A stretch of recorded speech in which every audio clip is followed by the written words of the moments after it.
Good afternoon, all, and welcome back to the sessions. The next session is dedicated to presentations from different institutes which are participating in this workshop. And the researchers from all these institutes will be discussing and sharing their interesting work with us. So, as you know, the participating institutes are IIT Bhilai, Triple IT Naya Raipur, IIT Patna, IIT Indore, and Triple IT DM Jabalpur. So I'll first request Dr. Srijit from IIT Bhilai to share the research work going on in IIT Bhilai and how it is relevant to standardization in Indian context. Thank you. So, this is really very inspiring and encouraging day for us. So that actually many academics and institutions are actually coming together in this platform and sharing our research um, activities and the standardization activities that we are actually looking for. So, I will just briefly spend some share some activities that is being done in IIT Bhilai. And as Mithal ji said, like the last year was a very special year for Indian researchers, especially when this waveform that is proposed for LMLC from India is actually accepted in ITU, and more than 20 patents are actually being considered and will be coming in the next generation this mobile phone soon. So this is really an inspiring and motivating point for us who are actually participating in research. And actually, my experience in TSDSA and 3GPP, if I have attended few meetings of 3GPP as representing IIT Madras before joining IIT Bhilai, and even I proposed one specification regarding the channel estimation in cloud radio network. And presently, IIT Bhilai is actually part of this national-wide 5G testbed, and I'm working with IIT Hyderabad also. So there is an extent to which I can I can say the technical details, but overall, we are working. I'm working on this terrestrial and non-terrestrial communications specification, basically the implementation of system level and link level simulator. And this is actually, I came to know that this is actually in line with the SGN topic of 6G. And we are actually uh, focusing on this non-terrestrial network, where we are going to use satellites also as a part of 5G for standalone IoT use cases. So there are lots of technical challenges that is going to come when we are actually connecting terrestrial as well as non-terrestrial network together. And the core activities in IIT Bhilai actually are led by Dr. Asid, and I'm also a part of this. And there are some other faculties too.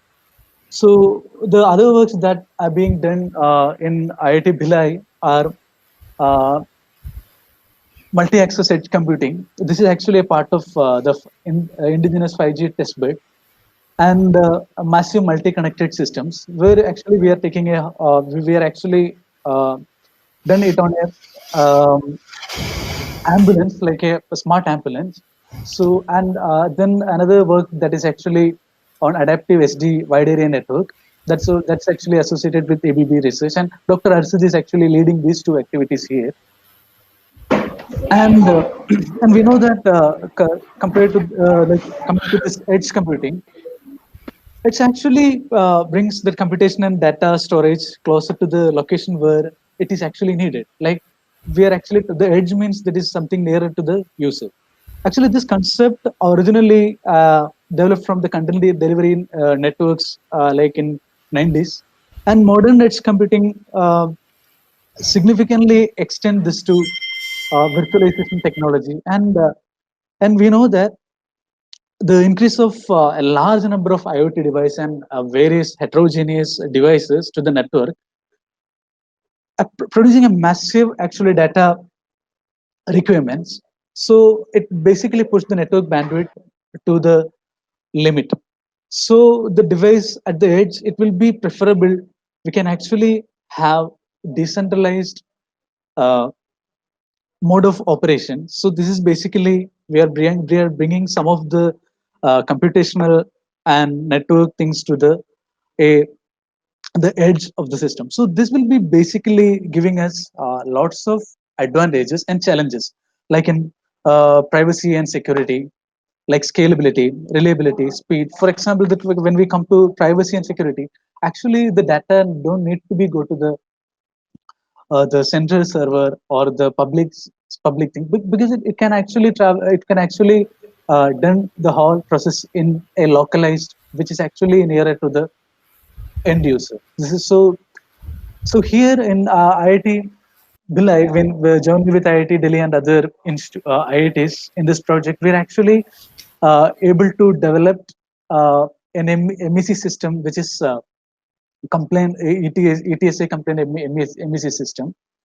And here we can actually add third-party applications. Okay, and all the university and industry are invited to write their own MEC applications to this test bed, and we are going to make this app development as a public document. And the standardization aspects of this are actually coming in inter-operator coordination for emergency services and inter-operator coordination for multi-connected devices. And coming to the next work, that is massively connected system, and here we can see a news that came in Telegraph. So this is basically talking about an experiment that is done together with O2 and Samsung. They were actually demonstrating a 5G connected ambulance, and here we are actually uh, doing research on this smart ambulance, where actually we are trying to connect with the hospitals while we are actually moving. So there are lots of challenges, and and there are lots of critical activities that to be done in time. So this particular work is actually in collaboration with RX Health Enablers and Aster Hospitals, and it is developed under the Imprint 2C program. And about this work, the standardization aspects are coming in the inter-operator coordination requirements. So basically, the videos will be sent through multiple operators.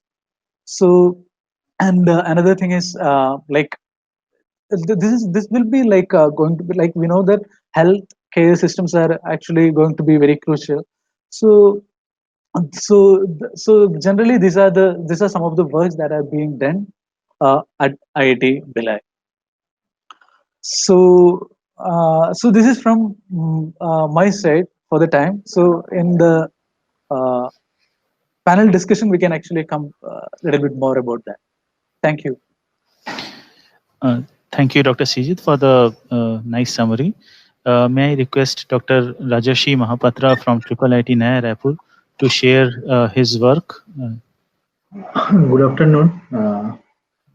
So this is thank you for this opportunity to present the Triple IT Raipur work in this platform. So in the Triple IT Raipur, recently it's a 5 years old institute, and we are aiming to be recognized as a living research lab for agriculture, forestry, and rural development.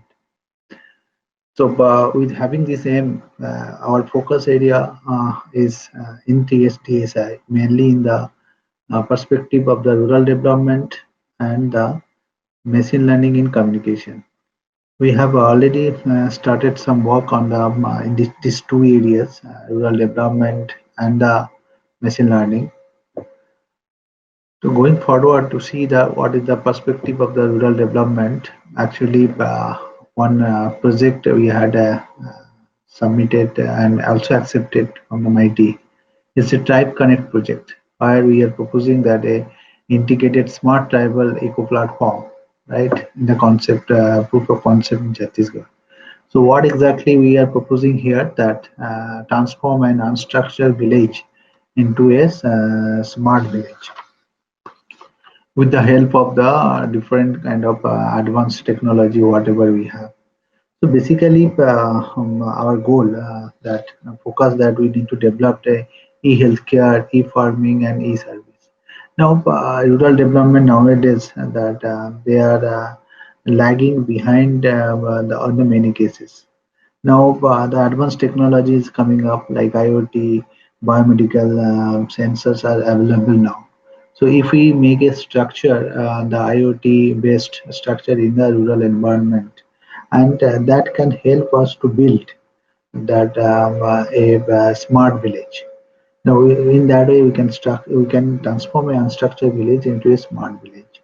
So a couple of objectives in this project, whatever the project we have submitted and accepted by the MIT, that we are going to develop a AI or machine learning based smartphone apps for the healthcare services. Okay, because in the resource constant environment, so that is important because in rural area, rural village, rural environment are a lot of constant. So how can we develop a healthcare apps in a constant environment? Next is coming in the farming. So if you are going to the farming, that we need to see that how that IoT can help to make enhance the productivity. Okay, in the agriculture field. So either it is go for the precision farming, or maybe we can do some advanced technology to predict the disease in the crop. And next is another important thing is the services. The services is maybe the virtual education, which is now essential in case of this COVID scenario. Everybody is going for the online classes. Now, these online classes, when you are going to see that how effective it will be, right? How interactive it will be. Now, in that is the one of the main thing that although that urban area that people are connected in online, getting the classes, attend the classes, but in the rural area, that that many facilities are not there. So how exactly we are going for this virtual education? That using this, having the help of with the help of the ICT or advanced technology. Not only that, if we give them some other facilities, like a lot of government schemes are there, right? And so, how that rural people will know this? Presently, that government is asking that every institute should adapt some of the villages. Now, that is the one of the objective that village people should know about the government scheme or all kind of related facilities. So how we can provide that?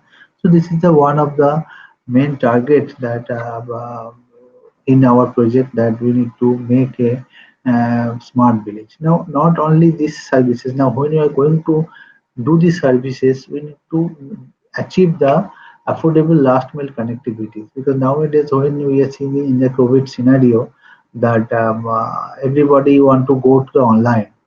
When everybody is going to the online, the data, that how we are going, they require a large amount of data. Now, how we are going to provide those data? Even that the 6G, when we are going for the 6G communication, there is a that they need to provide the basic SDG, right? So how we are going to provide this? So we need to provide a end-to-end network architecture, right? Which we using the advanced communication technology. Like our previous speaker also mentioned that TSDSI that provide proposed a standard, right, in IMT to 2020 radio interface technology. Now we are also looking that can this technology will be utilized in this, and we can make a particular standard so which will helpful for a rural development. Uh, this is the way we are looking at how we can empower the how can do the rural development and empower the rural people. Next, another area which the IIIT also want to work is the machine learning in communications. So nowadays that everybody is a heterogeneous and lot of data is available in the network. Now to gather the knowledge from that network and use them, that use them for our benefit, right? We need to everybody is proposing the machine learning and deep learning, artificial intelligence. So we are also thinking in that way that machine learning can be utilized, okay, in this heterogeneous network, when we are going to thinking about that lot of different kind of technologies, right? Either 6G communication or millimeter wave, or maybe the software defined network, or maybe there will be a convergence between the wireless and optical network, right? So lot of freedom or degree of freedom there in the both the network. Now how we can converge all of them into together, so that learning process can be useful, and there should be a standardization process into that. So we are looking into that perspective, so that's why these two area we have chosen, where we are already started working on it. One is the rural development and one is the machine learning. So I'm stopping here. Maybe more will come when we are going to the panel discussion. Uh, Thank you, Dr. Rajesh. And I'm sure we will have a lot more to discuss with you when we interact with Professor Desai in the panel discussion coming after this session. Uh, Now, Yeah, can I request Professor Pritam Kumar from IIT Patna to share his work and what he thinks is standardizable in those contexts? So, good afternoon, everyone, and I'm really thankful to TSDCI and IIT Bhilai to include IIT Patna also in this important workshop, and we are really looking forward to work jointly and participate in these standardization activities. So, today, mostly I will discuss about this waveform design. That is a very important issue in next generation communications, and some other important areas where IIT Patna is actively working. So these are the outlines. So why this waveform design is so important in current day wireless networks, and what are the challenges. And we all know that this OFDM is very popular, and it has been it found application in so many standards, whether it's a digital video broadcast systems or wireless NAN systems, or even in 5G. Still, we are talking about OFDM to be part of the 5G waveform. And then something a new technique we have proposed, and probably we may look forward to go for a standardization, that is discrete fraction Fourier transform based OFDM, which has all the advantages which can take care of millimeter wave or massive MIMO type of communication. And find the conclusion.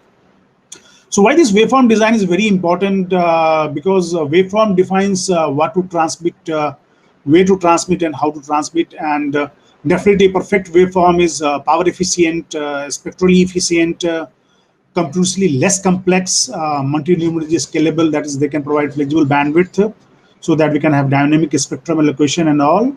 And it should provide this multiple antenna support. And definitely considering this machine to machine and device device communication, it should provide this asynchronous type of communication. And definitely it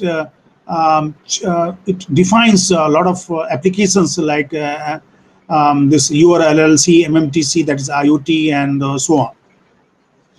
So this cyclic prefix insertion, pre-coding, windowing, and filtering, they all are part of efficient waveform design. And definitely this multiple access, we all know that it enables for spectrum sharing and resource sharing. So how this multiple access will be defined, and how it is going to affect the network performance will also depend upon the waveform design. So what is being recommended at 3GPP release 15 2019 is that the waveform should have a low PAPR, because we are now having enormously connected devices, trillions of devices. So low PAPR is very important. Low transmitter and receiver complexity to take care of the portable devices. Flexible bandwidth support to take care of different this spectrum holes, and finally to support MIMO technology. So that's why this requirement for next generation wireless network, because we are talking in terms of machine type communication, that is MMTC, and as well as enhanced broadband connection. So all these type of this next generation networks, what they basically need is very high data rate, high spectral efficiency, low latency in order of 1 millisecond or so, low implementation complexity, and definitely the communication should be reliable, so reliable performance. And one more thing is that is we all expect now is that mobility will be very high. It can be more than 500 km per hour, and how to take care of the synchronization errors at the receiver. So these are the typical block diagram of conventional OFDM. We all know that. Just for this, a lot of student participants are there. Just I put it for their information that we use in IFT and FFT at the transmitter and receiver respectively. And there are a few serious problems with the OFDM waveform, and that need to be checked because okay, 5G still we are talking about OFDM, but definitely when you are going for next generation beyond 5G or next generation communication, it has a serious limitations, and the challenges I will like to mention that is a very high PAPR, so it has low transmitter power efficiency, and it is highly sensitive to Doppler synchronization errors, and it becomes very significant when you are moving to millimeter wave frequencies and very high data rate. So millimeter wave, we expect that 5G will have this new radio in millimeter wave. So there, this synchronization will be a big issue if we are using OFDM there, and it has a very complex interference compensation, as well as achievable throughput is limited by orthogonal allotment. So we are looking to non-orthogonal multiple access. So there are other so new waveform design. These are the objectives which is I have taken from this 3GPP release, that it should take care of this low complexity. It should ensure low complex joint equalization interference compensation. It should be able to provide good support to NOMA, this non-orthogonal allotment of resources for time and frequency resources, and we are really working on that. And definitely, if you see this discrete fractional Fourier based transfer, and we are not talking about FFT and IFT anymore. We say that let's go for discrete fractional Fourier transform. And what we have observed that if we replace this IFT by DFRFT and inverse DFRFT, it takes care of high PAPR as well as very high synchronization errors, and it can be a very good replacement for this OFDM. So IIT Patna is working exhaustively on how to find an alternate solution of OFDM which takes care of its challenges, and which takes care of this next generation networks also, which have lots of devices connected, heterogeneous networks, and massive machine type communication. So waveform is very critical element of physical layer implementation of next generation communication. And there are some other research areas where we are very active. One is this blind synchronization schemes, because it may take care of spectral efficiency. We have a very strong team on machine learning and artificial intelligence for 5G and beyond 5G. We are working on this.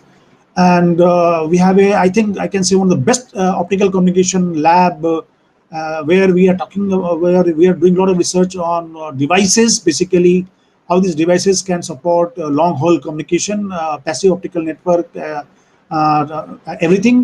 We have very good lab here. And then as far as application is concerned, we are very active in this IoT based rural healthcare systems. We have a very big project going on here at IIT Patna with the help of Intel and Government of India. And one more interesting area where we are working about this, we are trying to use this WiMAX technology, where government has a lot of stakes. They have purchased the bandwidth in most of the circles in India, but it is highly underutilized. So how to use this WiMAX band to provide this rural broadband communications? And here we have very active participants from a multinational company from US, but somehow we want to collaborate on this project with DOT, because DOT we will be using this Department of Telecom infrastructure, which is available in every village, every you can say at least up to the block level they have this telephone exchange. We want to use that and WiMAX band to provide this rural broadband communication. And we would like to standardize this activity, at least for the Indian perspective. Thank you. Thank you, Professor Kumar, for crisply summarizing so many research activities. And I hope that most of the attendees are now able to see what they have learned in academia, how it gets discussed in the standardization forum. So to continue with that thread, I invite Professor Vimal Bhatia from IIT Indore to discuss his research work. Okay. Thanks, Azad. I'll share my screen. Thank you very much. Yeah, I'll also not take too much time, but I'd like to thank everyone for this opportunity. So Pamela Madam, Muna Sir, Kishore Babu, A.K. Mittal, Sir Arindam, Uday Sir, and of course, not the least, Arzad and Bindu from TSDSI and IIT Bhilai to give this opportunity to be with all. And with this, I mean, we will look forward to contributing towards standardization and play our role from IIT Indore. So here, the topic that I basically chose was to work towards NOMA. So we have been working on NOMA for the past few years, and I'll just give a small overview of who, or maybe some students may not be familiar, but so basically, if we look back in our textbooks and our access technology today, it is all driven by orthogonality. In our textbooks, also we tell the students that being orthogonal is good. Doing in time, code, or frequency domain, or space domain, whatever domain you pick up, but go orthogonal. That is good for transmission and for reception. However, there's a new wave of looking at non-orthogonal as a means to support high number of devices. And there are certain rules. If we follow them, then we can achieve high connectivity. High connectivity, with that I mean high number of users, be it IoT devices or maybe even similar users, but with varying needs. So I'll just give a small overview of NOMA first. So NOMA basically superimposes messages of multiple users about time, frequency, using the same time and frequency. Now, this could be done in power domain, in code domain, or others as well. But the most popular ones being a power domain, NOMA, and code domain. Code domain also popularly comes by the name SCMA. And I think they all come under the a broad scheme, which was a buzzword a few years back on MUST, so multiple simultaneous access technology. So here we see advantage of NOMA over OMA is that it provides high spectral efficiency, massive connectivity, increased throughput. NOMA is now again compatible with other technologies, and also as Professor Pritam mentioned that they are also working on NOMA, so it can come with HetNet's millimeter wave, cooperative communication, massive MIMO, cognitive. So so you don't need to have a full new stack for incorporating NOMA as such. And this has been studied under the CGPP framework. I recently got a copy of the release 16, where they have started to mention it for both uplink and downlink. And this small figure here at the bottom gives a small overview of power domain NOMA, where we have two users. One is shown by green color and one by blue color. We have two UEs, UE1 and UE2. The UE1 is a near user, and UE2 is a far user, with varying channel conditions.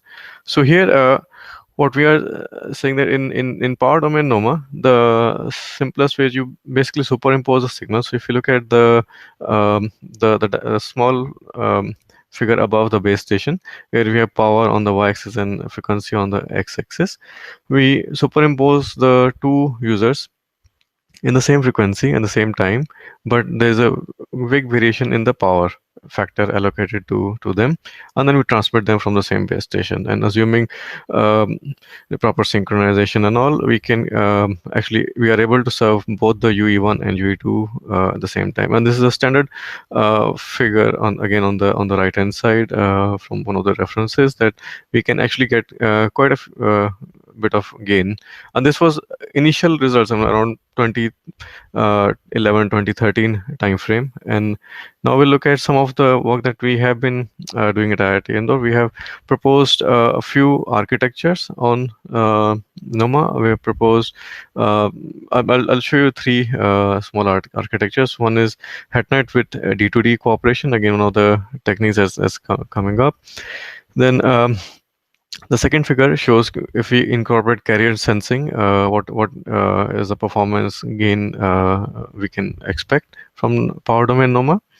And in the third one is a new technique where we say, okay, we can possibly serve more number of users, and some of the user may not be non-orthogonal, they may be even orthogonal, so we might do some kind of time switching, and we are able to serve more. So we can take an example. Let's say I have a HD TV and I have two different small sensors which are measuring temperature or humidity, and they are sending some information very intermittently, and it's a very small packet of information. However, if I'm watching an IPL match or something on HDTV, then I need a continuous stream of packets at high speed being transmitted. So we can have some schemes which can satisfy using a hybrid technique with OMA and NOMA to serve all the three users at the same time and frequency. Some of the results are also quite encouraging, as we have seen. We've seen an increase for the system model 1, which is on the top left corner. We have seen an increase of about 2 to 1.4 times on the ergodic rates. And for the cell center user, which is a user which is closer to the base station, the gains are even higher. So 2.8, 2.6 rates for a typical use of 26, 20 to 30 dB range. For the system model 2, which is one where we employ carrier sensing with the femto base station and it's a HETNET enabled NOMA network. Here we have seen again an increase of 74% in capacity and reduction in 48% the outage probabilities. We've also seen a performance enhancement of 99% in outage probabilities for both the user CCU and CEU. And in the type 3, where we are doing a hybrid of OMA and NOMA, and we consider 3 user case here. We have also seen considerable gains of 77% to 124%. So theoretically, a lot of gains can be achieved by using simple techniques like SIC and all at the receiver. So this is all basically I just wanted to cover to show that there is a new wave coming. It is going to help us in connecting different variety of users with different needs. They may not be physically be separated to provide the required diversity, but then there are other techniques which we can use to simulate this diversity at the transmitter end.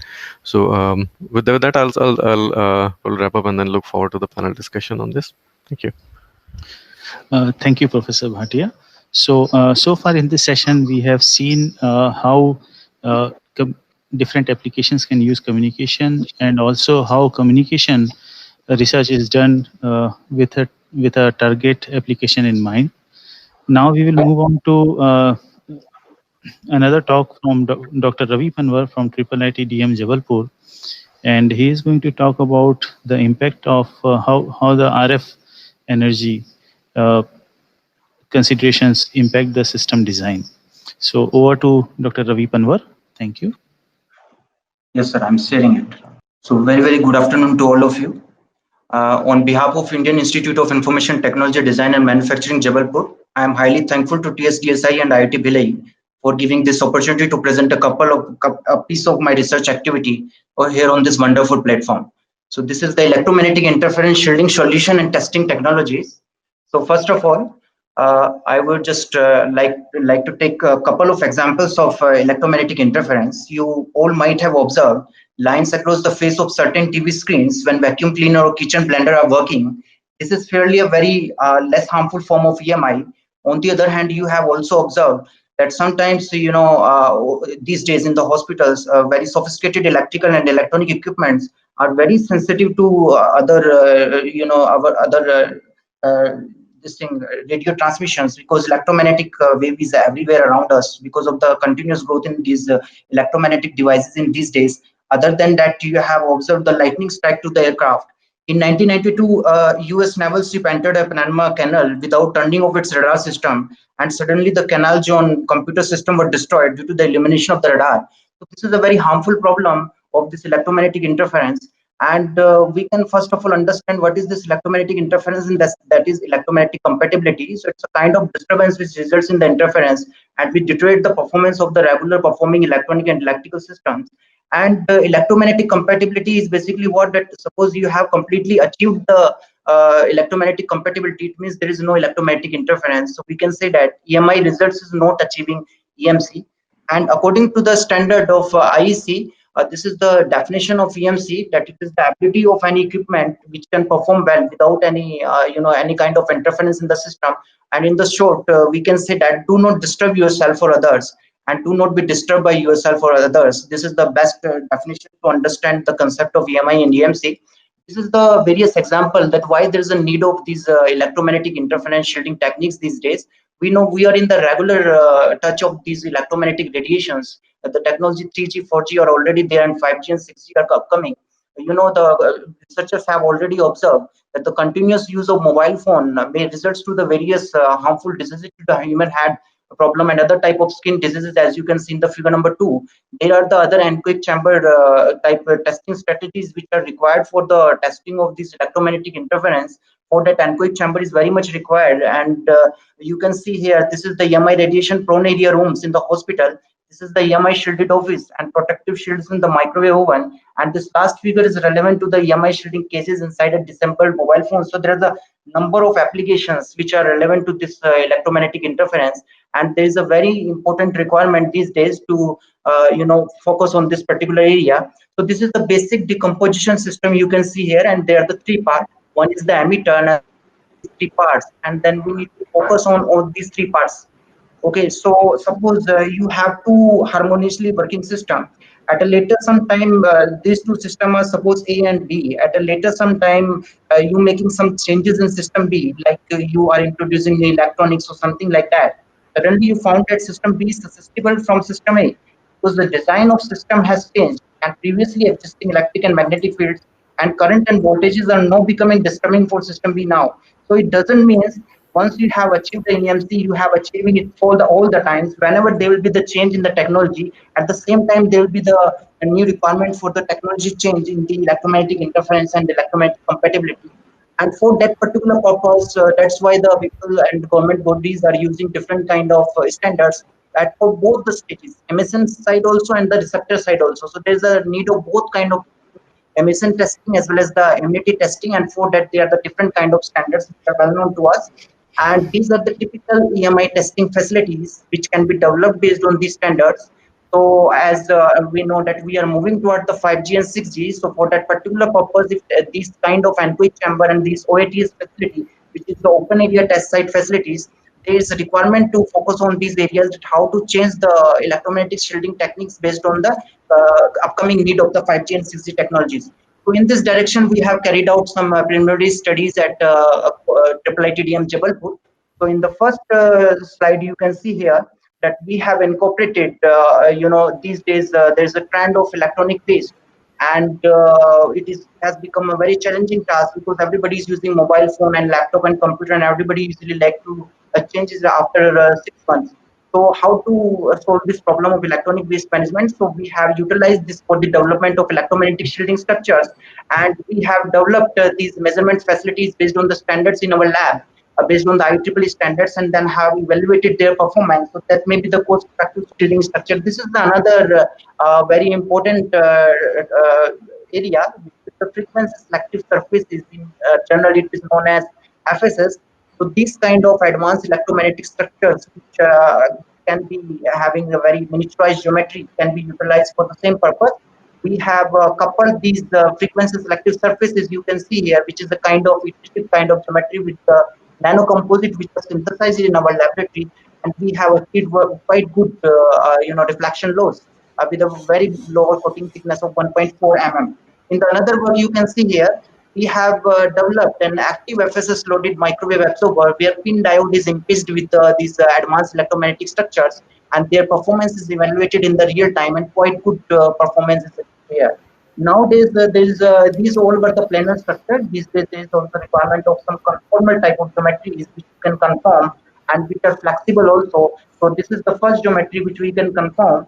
And this is the another novel work which is carried out by our laboratory here in IIIT Jabalpur, where this is the 0.1 mm shielding structure, which you can easily fall down and you can easily turn out it here and you can wrap it over some buildings and different applications you can use for the development of shielding box and quick chamber and something like that. So these are the different types of EMC that computing devices are getting denser and faster, and there's a continuous growth in that. But at the same time, there's a change in the technologies also. We are moving toward 5G and 6G. So based on that, there is a need in the upgradation in these kind of shielding structures and testing strategies also. Thank you, Dr. Ravi, and I must thank all the speakers in this session and the previous ones to have adhered to the time limits very nicely and have conveyed the information that was required in their slides.